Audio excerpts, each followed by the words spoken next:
আজকে আমাদের সেবাশ্রম শ্রী শ্রীমৎ ভক্তি প্রমোদ পুরী গোস্বামী গৌড়ীয় সেবাশ্রম ট্রাস্টের দ্বিতীয় দিন। আজকেও আমাদের শীতার্থ অসহায় মানুষের পাশে দাঁড়িয়ে চাদর দেওয়ারই কাজ। আজ আমরা এসেছি একটা অত্যন্ত পবিত্র এবং ইতিহাসময় একটা জায়গার নাম বেলপুকুর। বেলপুকুরটা পুরোটাই সীমন্ত দ্বীপের মধ্যে পড়ছে। সীমন্ত দ্বীপ নামকরণের কারণ, দেবী পার্বতী শিবের মুখ থেকে গৌরাঙ্গের লীলা শুনে ভক্তিভরে এতটাই মুগ্ধ হয়ে গেছিলেন, তিনি এই সীমন্ত দ্বীপে এসে সাধনা শুরু করেছিলেন। সেই সাধনায় মহাপ্রভু সন্তুষ্ট হয়ে গৌরাঙ্গ রূপে পার্বতীকে দেখা দিয়েছিলেন। সেই ভক্তিভরে এতটাই বিভোর ছিলেন পার্বতী, মহাপ্রভুর পায়ের ধুলো তিনি সিথিতে ধারণ করেছিলেন। তাই সীমন্ত শব্দের অর্থ সিথি, তাই সীমন্ত দ্বীপকে সীমন্ত দ্বীপ তখন থেকে বলা হয়। এই দ্বীপ শ্রবণ ভক্তির প্রতীক, অর্থাৎ ভগবানের গুণ মহিমা শ্রবণের মাধ্যমে প্রেম জাগরিত হয়। আজকে আরও একটা খুব মূল্যবান দিন, পুত্রদা একাদশী। এই পুত্রদা একাদশীর মহাপূর্ণ লগ্নে আজকে শ্রীধাম নবদ্বীপের 9টি দ্বীপের মধ্যে একটি দ্বীপ সীমন্ত দ্বীপ আমাদের পরিক্রমা হলো এবং আপনাদের আমরা দর্শন করাবো। আপনারা দর্শন করুন। তার সঙ্গে আমরা আজকে কিছু শীতার্থ অসহায় মানুষের সেবা করার জন্য এখানে এসেছি, তাই পাশে থাকবেন। চলুন শুরু করা যাক।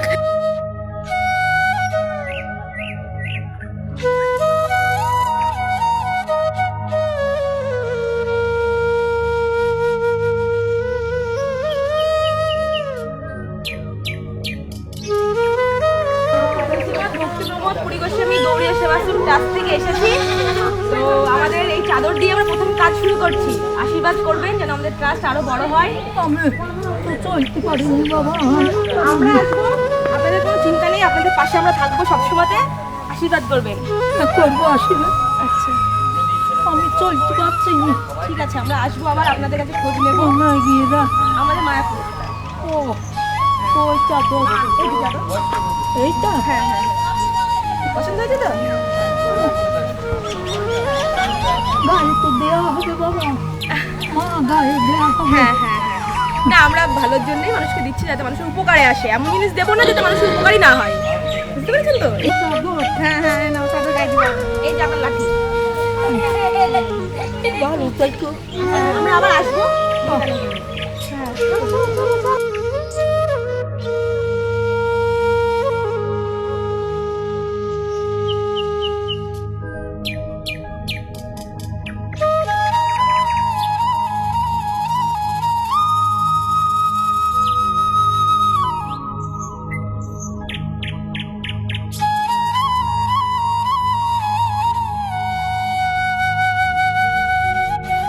আমাদের এই সেবাশ্রমটা নতুন হচ্ছে, তো এই জন্যই আমরা প্রথম শুরু করছি চাদর দিয়ে।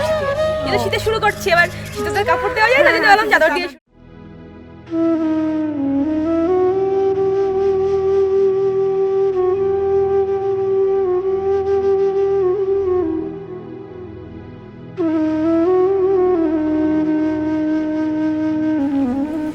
আপনি কি করেন? কথাই বলতে পারেন?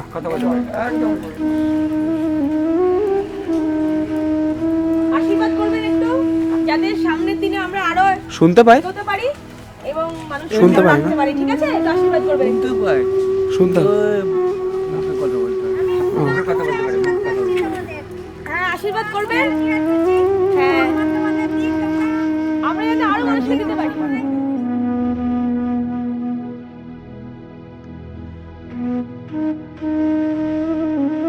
আমরা বেলপুকুর গ্রামে ইতিমধ্যেই পৌঁছে গেছি। দেখতেই পাচ্ছেন প্রাচীন ঐতিহ্য ভরা বেলপুকুর গ্রাম, যেটা মহাপ্রভুর মামার বাড়ি, সেই হিসেবে ইতিহাস প্রসিদ্ধ। এবং বেলপুকুরের আরেক নাম সীমন্ত দ্বীপ। সীমন্ত দ্বীপ বলার কারণ, দেবী পার্বতী মহাদেবের কাছে গৌরাঙ্গের রূপের অনেক বর্ণনা শুনেছিলেন, সেখান থেকে তিনার মধ্যে ভক্তিভাব জাগ্রত হয়। গৌরাঙ্গ রূপকে দর্শন করার জন্য তিনি সীমন্ত দ্বীপে এসে ধ্যানে বসেছিলেন। সেই ধ্যানে মহাপ্রভু তুষ্ট হয়ে দেবী পার্বতীর কাছে গৌরাঙ্গ রূপে দেখা দিয়েছিলেন। গৌরাঙ্গকে দেখে এতটাই ভক্তি বিভোর উনি হয়ে গেছিলেন, তিনি সেই মহাপ্রভুর পায়ের ধুলো তিনার সিথিতে ধারণ করেছিলেন। তাই সীমন্ত শব্দের অর্থ সিথি, তাই এই দ্বীপের নাম সীমন্ত দ্বীপ। 9টা দ্বীপের মধ্যে নবদ্বীপ 9টি দ্বীপের সমাহার। সেই 9টি দ্বীপের মধ্যে এই সীমন্ত দ্বীপ একটি দ্বীপ। এখনো আমাদের 8টি দ্বীপ বাকি থাকলো। আমরা অবশ্যই আটটি দ্বীপে যাব এবং আটটি দ্বীপের মাহাত্ম্য আপনাদেরকে তুলে ধরবো এবং আমরা সেখানে গিয়ে আমাদের সাধ্যমতো আমরা চেষ্টা করব কিছু মানুষকে দেওয়ার এবং মানুষের পাশে থাকার আমরা অঙ্গীকার করব ভবিষ্যতে, যাতে আমরা আরও বড় কাজ করতে পারি এবং আপনাদেরকে সমস্ত কিছু দেখাতে পারি। আজ পুত্রদা একাদশীর দিনে আমরা এখানে আসতে পেরেছি, এটার জন্য আমরা নিজেরা খুব ধন্য এবং আপনারা দর্শন করতে পারছেন, সেটাও আপনাদের কাছে একটা বিশাল বড় পাওয়া। আমার ভুল ত্রুটি মার্জনা করবেন, মানুষ মাত্রই ভুল হয়, এটা আমার যেহেতু প্রথম শুরু, তো সেই বিষয়ে আমি তো বলতে পারি না যে আমি সমস্ত কিছুই ঠিক বলছি, ভুল মানুষ মাত্রই হতে পারে। ভুল ত্রুটি মার্জনা করে পাশে থাকবেন। চলুন, এখন আমাদের অনেক কাজ বাকি আছে।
এখান থেকে।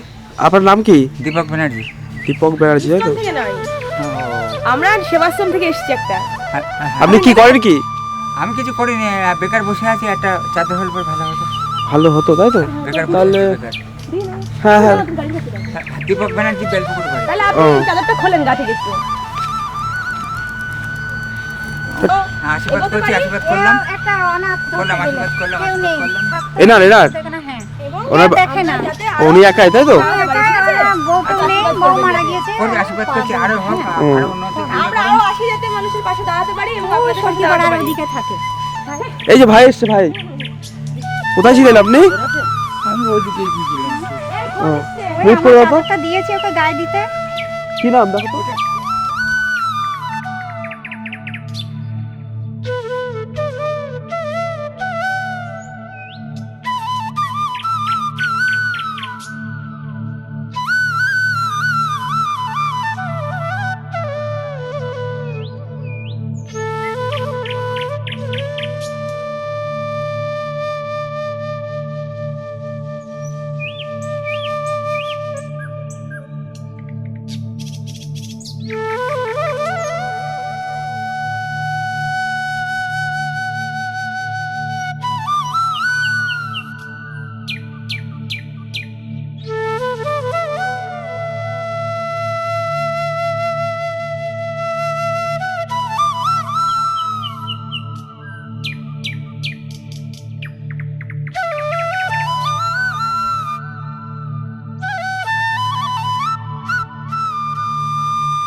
আমরা এসেছি শ্রী শ্রীমদ ভক্তিপ্রমোদ পরিবেশনা সেবাশ্রম ক্লাস থেকে চাদর দিতে। তো আশীর্বাদ করবেন যেন ভবিষ্যতে আবার আসতে পারি এবং আরো উপকারে লাগতে পারি, ভবিষ্যতে আরো বড় হতে পারি আমরা। ঠিক আছে, আশীর্বাদ দাও।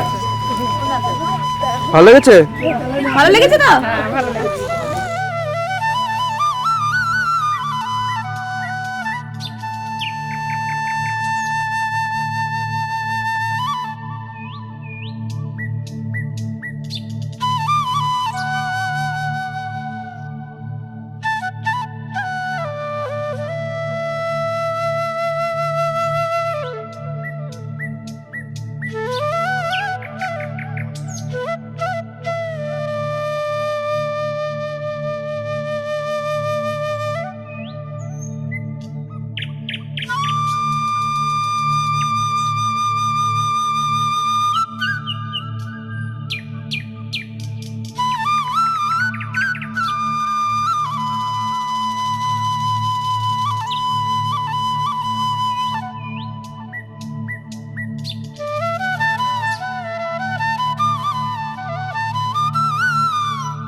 আজ আমরা উপস্থিত হয়েছি এই মদন গোপাল শ্রী শ্রী মদন গোপাল জীবের মন্দির, বেলপুকুর, নদিয়া।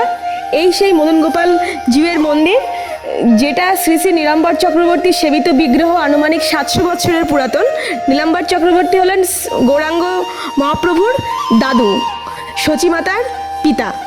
তো আজকে আমরা এখানে এসেছি আমাদের সমস্ত কাজ শেষের পথে, আর আমরা এই মন্দিরে সেবিত বিগ্রহ দর্শন করে আমাদের কাজ আমরা এখানে শেষ করছি আজকে। আমাদের মেন উদ্দেশ্য ছিল শীতার্থ এবং অসহায় মানুষের পাশে দাঁড়ানো, সেটা আমরা করেছি। এবং আমাদের মেন উদ্দেশ্য ছিল শ্রী শ্রী মদন গোপালজির মন্দির দর্শন এবং নবদ্বীপ ধামের মধ্যে একটি দ্বীপ, সীমন্ত দ্বীপ, আজকে পরিক্রমা হলো আমাদের। এবং আমাদের যেহেতু আজকে পুত্রদের একাদশী, তাই আমরা একাদশীটাকে বেছে নিয়েছিলাম এই ধাম পরিক্রমার জন্যে এবং আমাদের কর্মের জন্যে। দুটো জিনিসই হলো, আমাদের কাজ কেমন লাগছে এবং সমস্ত তথ্য আপনাদের কেমন লাগছে অবশ্যই জানাবেন, আমাদেরকে পাশে থাকবেন। এইভাবেই আমরা আরও সামনের দিনে আরও ভালো কাজ করার চেষ্টা করব, কারণ আপনাদের আশীর্বাদই আমাদের একমাত্র কাম্য, আপনাদের ভালোবাসা আমাদের কাছে একমাত্র কাম্য। তাই ভালোবাসা আশীর্বাদ করবেন যাতে আমরা আরও বড় কাজ করতে পারি ভবিষ্যতে, পাশে থাকবেন।